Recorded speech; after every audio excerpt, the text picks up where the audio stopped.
Well, it's time to weld the rear end in this Chrysler 300, and I'm going to show you guys how to do that. A lot of people ask me, how do you weld a diff in one of these cars?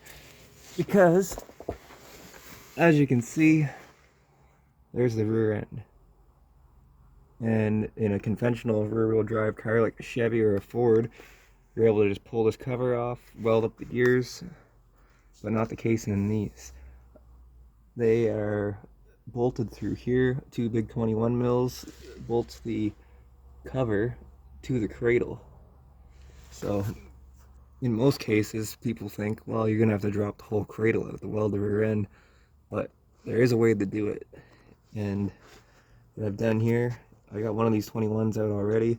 I got all the 15 mils off the bottom of the cover, and what you're gonna want to do to get at these 21 mils, you're going to want to cut a hole in your trunk floor so that you can get in there with an impact gun, because they don't give you enough space to get in between here with a ratchet or with sockets or anything like that. So cut a hole in the trunk right here, and to get these, because those 15s up there are a pain to get at because you got to reach all the way up over the rear end.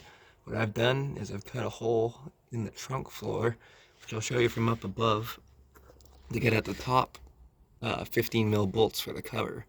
So if you get all the 15s out, you get the two 21 mils out, this will actually come right out of here, the diff cover, and then you're able to weld your gears and basically just slide the cover back up, put the 15 mils back in.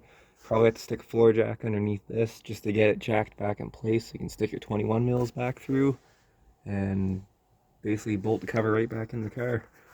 So I'll show you guys from up above what it looks like. Also, quick tip, don't weld your trunk lid shut before you weld the rear end, because it makes it way harder. Because you got to crawl in through the window and crawl into the trunk to get the 21 mils. But there it is, little slot, just enough access to get the 15 mils, cut a little slot in the trunk floor, enough to get the 21 mils, and that's pretty much it. That's all there is to it. Bit more of a pain than a like a Crown Vic or a Caprice, but overall not terrible to do, especially if your bolts come out fairly easily. This car is actually pretty rusty, and so far so good. So there it is, how to weld the rear end of the Chrysler 300. Works for Chargers, Dodge Magnums, all these newer style rear-wheel drive Mopar products. So there it is, how to weld the rear end.